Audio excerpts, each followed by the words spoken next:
Hello, my name is Joshua, and first and foremost, I would like to say thank you for viewing this video and subsequently visiting my channel.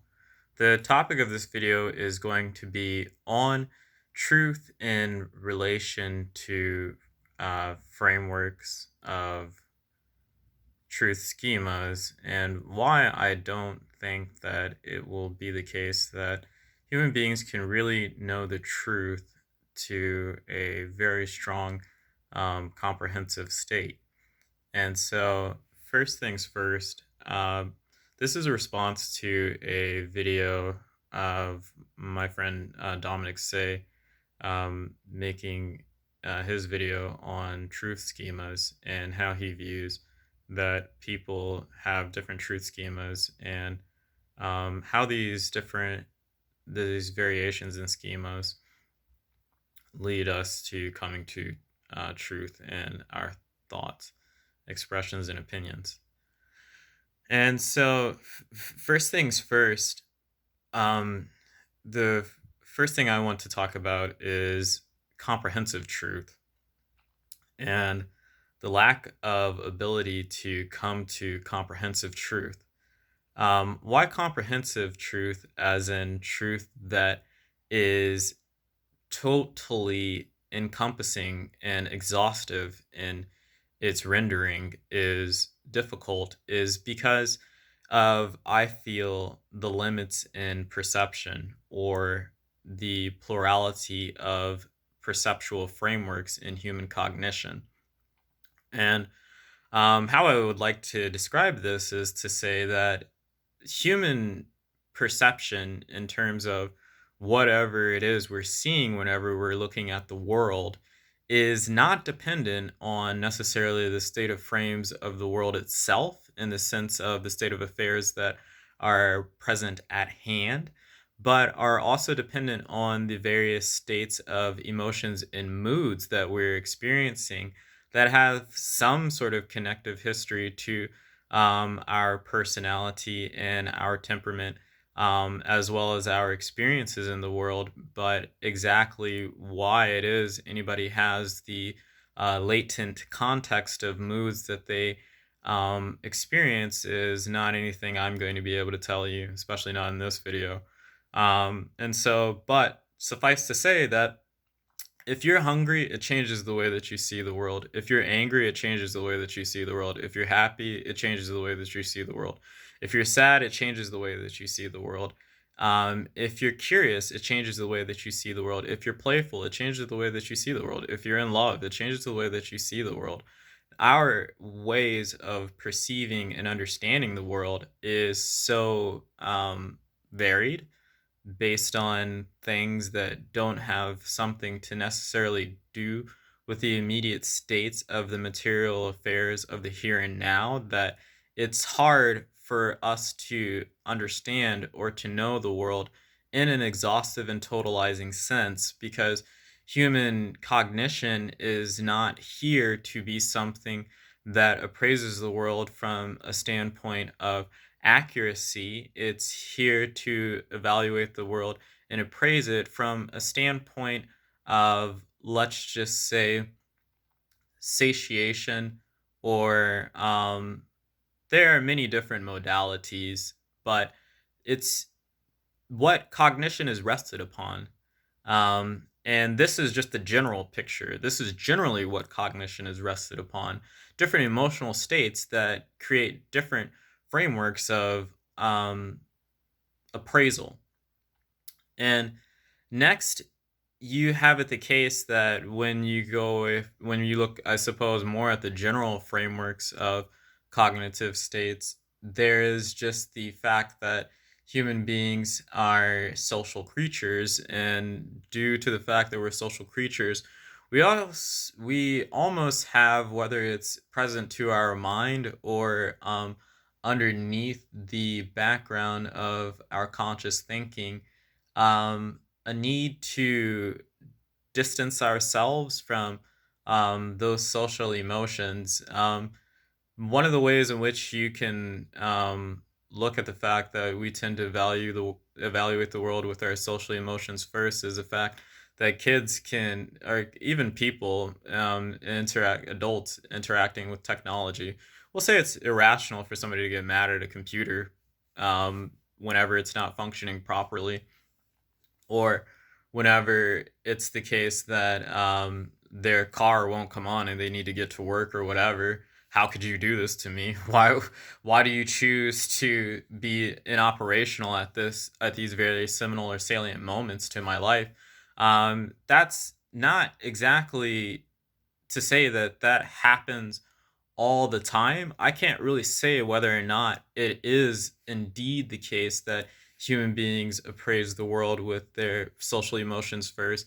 But I do think that what's going on, if we're social creatures, is there's a latency or at least a background of social emotions that we're using at all instances and turns to make sense of whatever it is we're experiencing of the world. And these different frameworks act as interpretive frameworks that summate the meaning of a context or a situation, and they're all interrelated in some way. But to suffice to say that we have matrices that come down to, I'll borrow Dominic's term, we have matrices that are here by way of our temperament, and then we have matrices that are here just by way of the fact of being human, or being mammals. And so these these things to me make it very difficult to get at what would be truth comprehensively, because you'll never see the world in a comprehensive manner. You'll see it more in a compensatory manner, or you'll see it more as a set of opportunities, or you'll see it more in terms of deficiencies, or you see it more in a sense of prospecting. You'll see it more in a sense of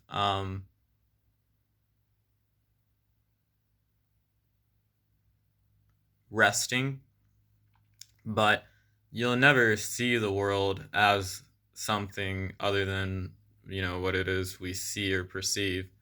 Um, which isn't to say that there isn't a means or way for us to come to objective conclusions about what's going on with the world, because that's the function and the role of culture in the sense of transmitting information from generation to generation. Um, we have, for instance, in Western culture, a very long history of rationalism and evidence-based inquiry from science, and so it's the case that we certainly can make objective decisions. I just think that we're very limited in our capacity of understanding the world objectively, and I think when people talk about comprehensive truth, they may not necessarily mean objective truth, but they mean a exhaustive truth. And I think if you have a shoddy or at least circumspect ability to get to objective truth, then you have a kind of a iffy or not so great potential for getting at an exhaustive truth. Now, this is just the problem with perception as it is generally. Then there's the problem of perception as it is for each individual, which I think people can personally relate to more. Um, and what I would say here is that when everybody is looking at whatever it is that they're looking at, a lamp or a dresser, they have a temperament, they have a culture that they are a part of, they have an early childhood experience, and then they have their experience in the world up to that point of viewing these states of affairs that they happen to be viewing. And because the brain itself is fairly plastic, meaning in the sense that the overall anatomical structure of every person's brain is the same, but the very aspects of neurological processing, as in how many neurotransmitters are in a person's mind, the different ways the neural pathways interconnect, link up, and how much they are myelinated is different per person based on a myriad of factors. Um, we have so much in common from the standpoint of us all being the same animal, but we have so much variation and difference in terms of us being individuals, because what it means for us to be individuals is is best communicated in some way by a nonlinear process. We non-linearly live in the sense that just our brains, they organize themselves from the standpoint of a myriad of interactions and activities across time. We will never see, think, or feel the same, just exactly the same way about anything again. Um, it's why I think Heraclitus's take on "you can never step into the same river twice" is more phenomenologically accurate than it necessarily is empirically accurate, because, well, it has an empirical accuracy of a certain degree, because water is constantly being evaporated and there's rain. And so if you were to say what's the actual molecular constitution of this river as you could analyze it, it's probably changing over time. But then at the same time, the person themselves, after whatever experiences that they've had, and then whatever it is that they have intuited or learned over time, and whatever happens to be a part of their personality and the transformations of personality over time.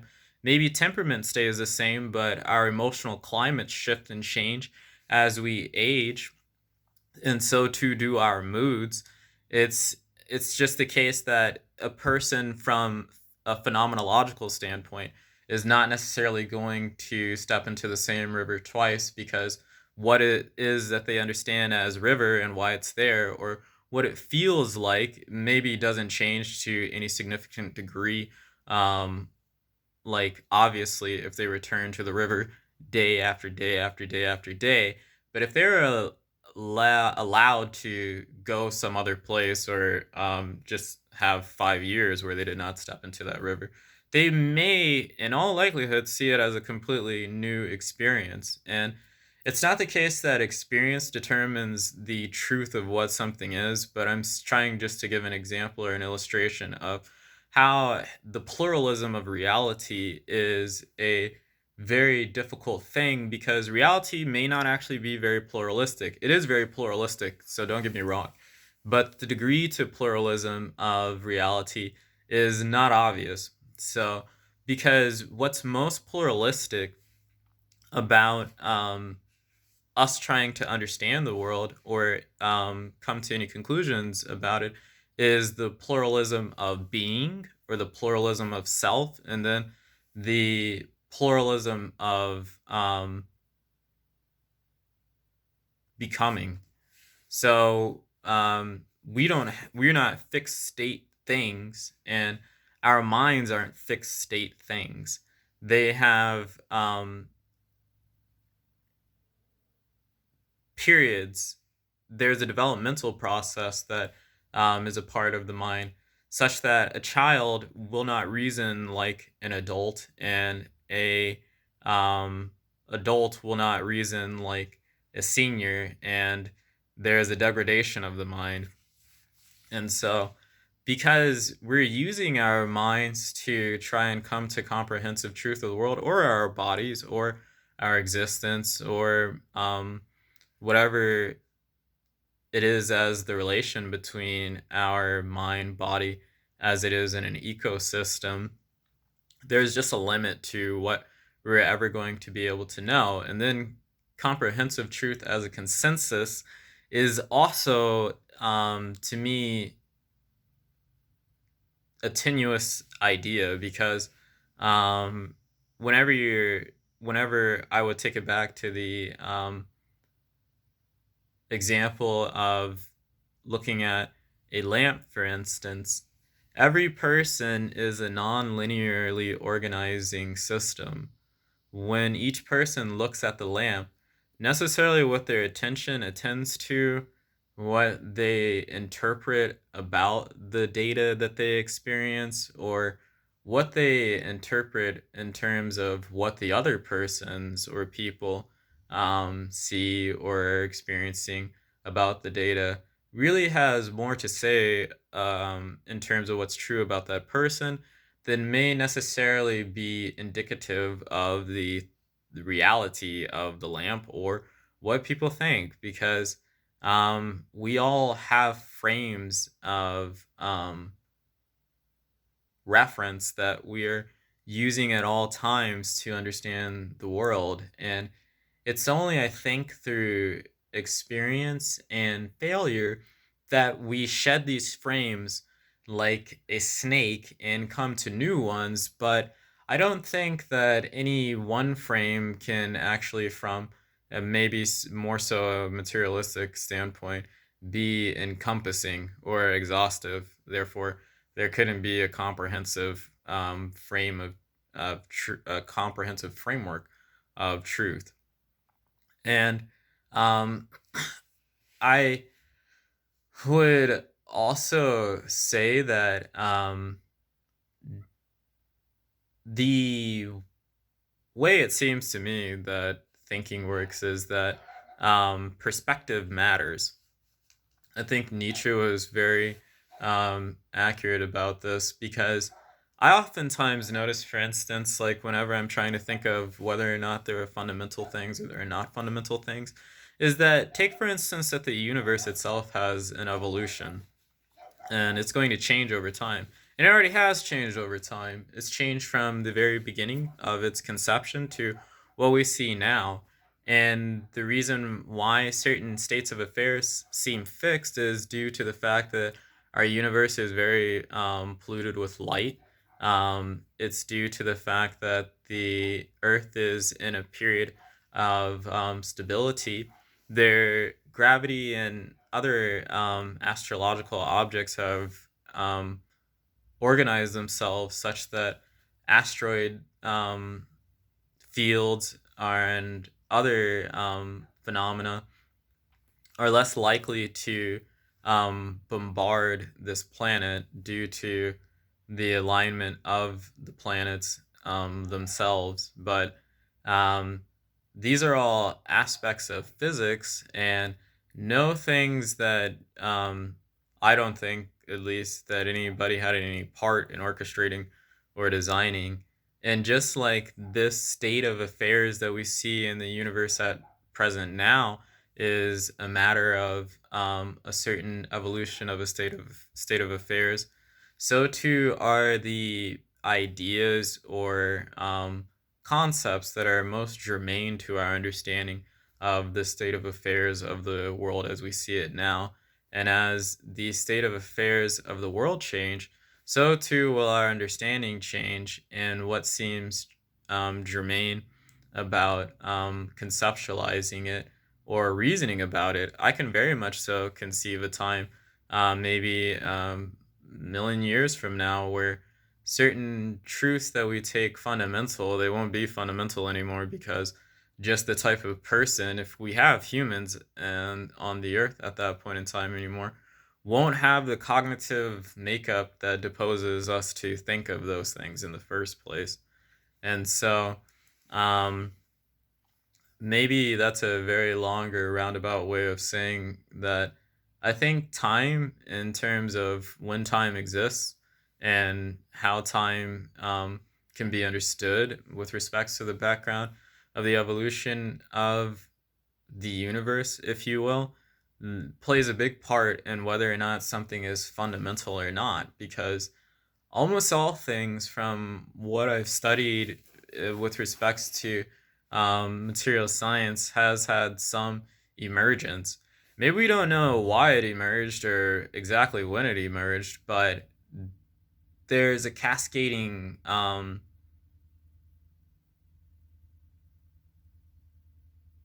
symphony, if you will, of material phenomena and states of affairs that are interrelated in causally interrelated and fluctuating over time, such that we see what we see now. And because I think that a lot of what people think is true is based on our culture, experience, and um, our capacity to reason and think as individuals or maybe collectively, the prospects of comprehensive truth do not seem so um,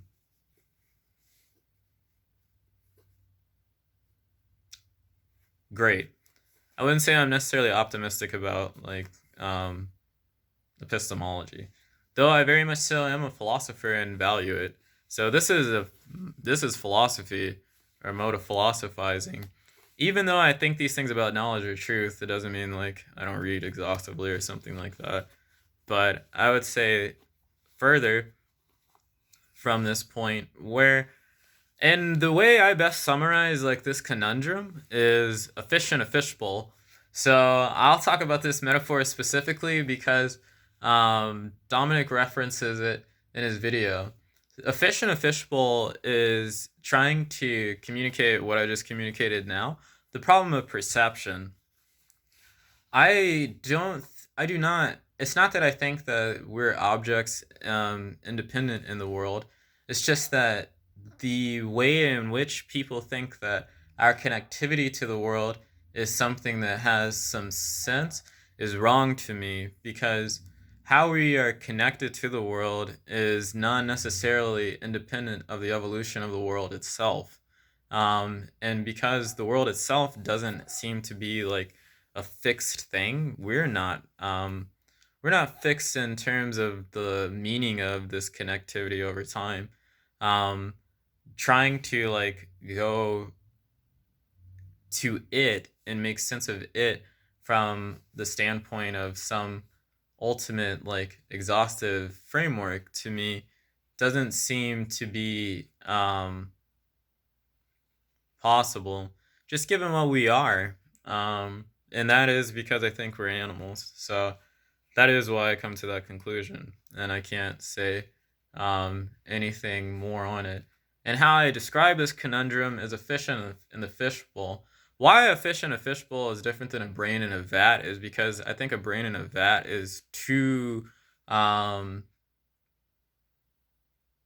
reductionistic. We're not brains, and we don't understand the world just merely as brains.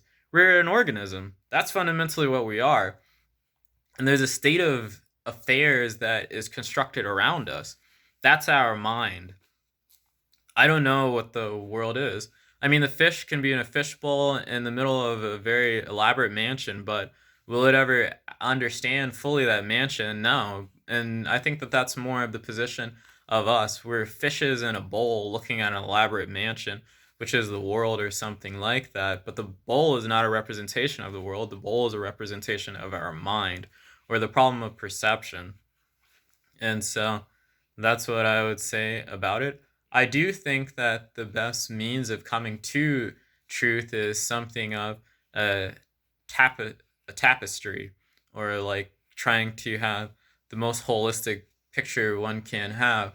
I think that the reason why we would want to get out of the bowl, getting out of the bowl is more like changing perspectives and um, having different perceptual schemes to reference the world in the first place. Like there's a very famous paper in, I don't know if you want to call it cognitive neuroscience, I don't know if you want to call it philosophy, but how a bat sees the world. And this paper influenced me a lot because after I read it, I had to know how snakes saw the world. I had to know how fish see the world, how frogs see the world, how birds see the world.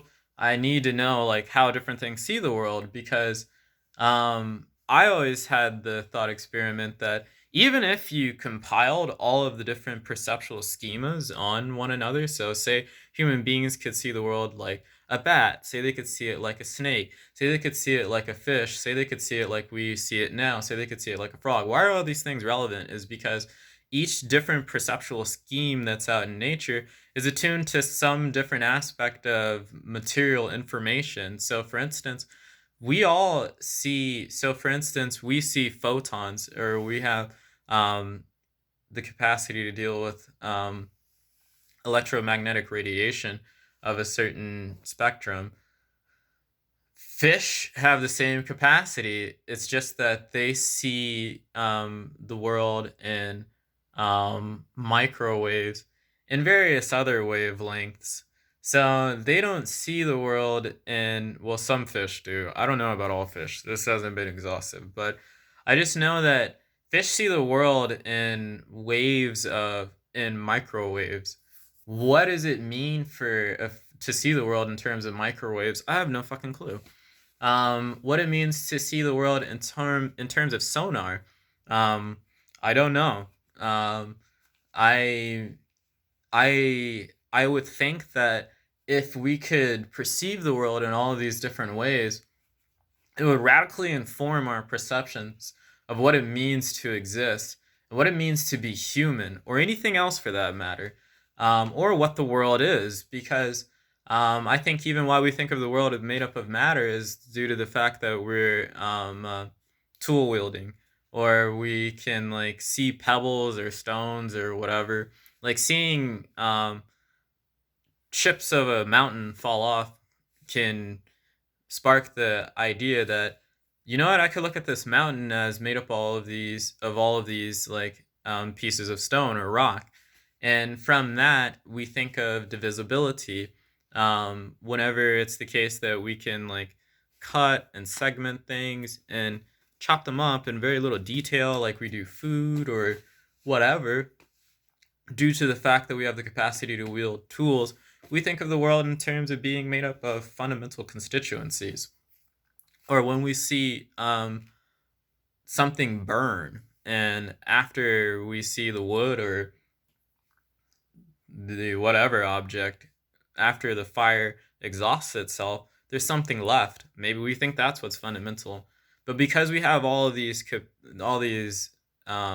activities or mechanisms, if one will, of acting on the world and doing things with the material world, we have it the case that an idea like matter would emerge in our mind or our conscience. And yeah, the world is made up of matter, but to what degree, we have no clue. And what does it really mean? I don't know. And is the world just made up of matter? If you're saying like our perspective of what we can measure, it's mostly made up of light. So I don't know. Like, I don't know. And light is matter in the sense that it has like you can describe it in terms of a particle and a wave, but what is anything? I don't know. I really don't freaking know.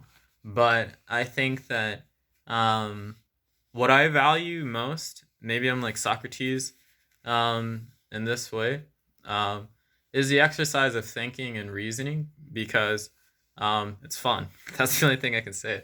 It's fun and it's interesting. It's the way I pass a lot of my time because, well, not everything's fun and interesting.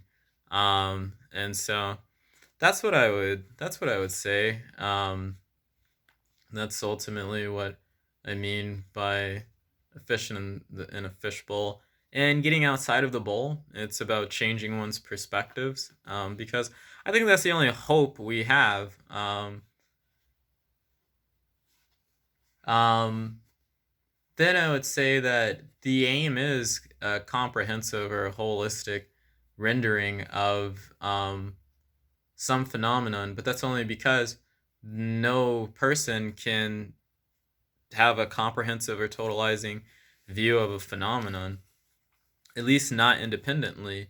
And people with seemingly most comprehensive views of phenomenon have read a lot and they've studied a lot, and that's their adoption of other people's ideas or work. It's why Newton said, I have stood on the shoulders of giants, because to see as clearly and as far as you can is to use other people's ideas.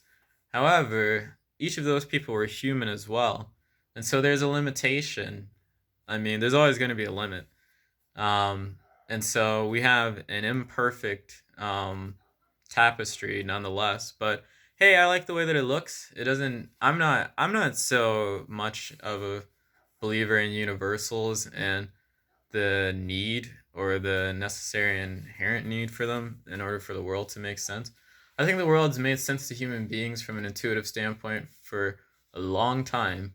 I just think that what we have in the sense of when we pay attention to the world from another, I guess, cognitive standpoint, I suppose here we could talk about the division between the hemispheres just for a moment because um, it's relevant as to like um, why I'm not so optimistic. Um, the left hemisphere always has a sense and a rationale of what it sees of the world. The right hemisphere doesn't care about rationale and sense. And so there's always a competition between the two ways of attending to the world. And as one communicates or influences the other bends and turns and shifts, which is why I think like life is Young was right. It's better to describe life as a snake eating its own tail rather than us like arriving at truth because I think that the process of arriving at truth is best understood as circumambulation, maybe then um,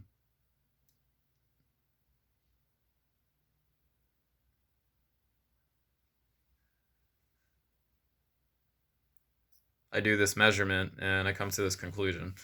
Because even the conclusions that people come to has everything to do with the self or the individual that they are.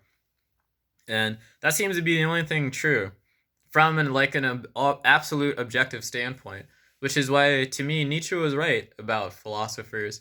Um, it doesn't mean that the institution of philosophy is invaluable or that there aren't people who are deposed to doing philosophy or something like that, or there aren't people with like training, like very good training to do exceptional philosophy or something like that.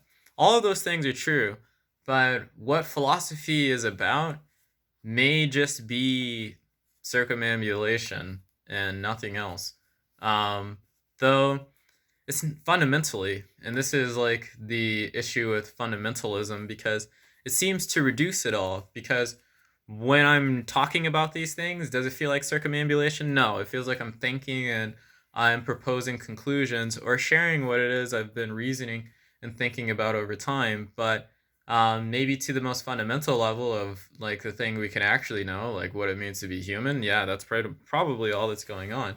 And so um, the reason why there's this duality or this dualism, why Wittgenstein to me was right, that we need to get very comfortable with paradoxes, is because there's two different types of attention that we attend to the world with, given the hemispheric separation of our brains. The left hemisphere, as it understands the world, and the right hemisphere, as it understands the world, will always, if you want the most comprehensive truth, I suppose, you have to reference the dualistic landscape of the mind. And it's why you can be fully comfortable with paradoxes because you're not really seeing reality. You're seeing your perspective or whatever it is your mind um, renders or comes up with at the time. It's not to say that there's not a lot common. There's not a lot in common between what people see or experience, but a lot of the commonality that exists between people is biological and emotional, and not very obvious to like our experience. And so the commonality that we most readily associate with ourselves too is just a social construct from a certain standpoint because it's how we look at the world. We have certain beliefs and a history of beliefs and ideas like Christianity that make us think more towards seeing things the same or how everything is the same fundamentally. Everything here is here due to one reason. It's definitely the case that different cultures like have had different ideas. Like many cultures, the Greeks, for instance, had monism, but not all Greek philosophers were monistic. But the reason why we are very monistic about race or whatever has everything to do with like our beliefs rather than like maybe what's objective, because we'll never know. Like we'll never know truly, like in all of the emotions and feelings we have about it. That's just what it means to be human. We're more interested in the activity of being social and communicating with people and whatever, but it's not necessarily the truth. Because no human, I don't believe any human being knows the truth. Or ever, well, I don't know. But like, I don't think any human being knows the truth or ever will. I just think that you should have fun playing the game of thinking and see where it takes you. I don't know. And that's basically my take on truth. So this was in response to Dominic Say's video on truth schemas. So that's my video, and thank you for watching.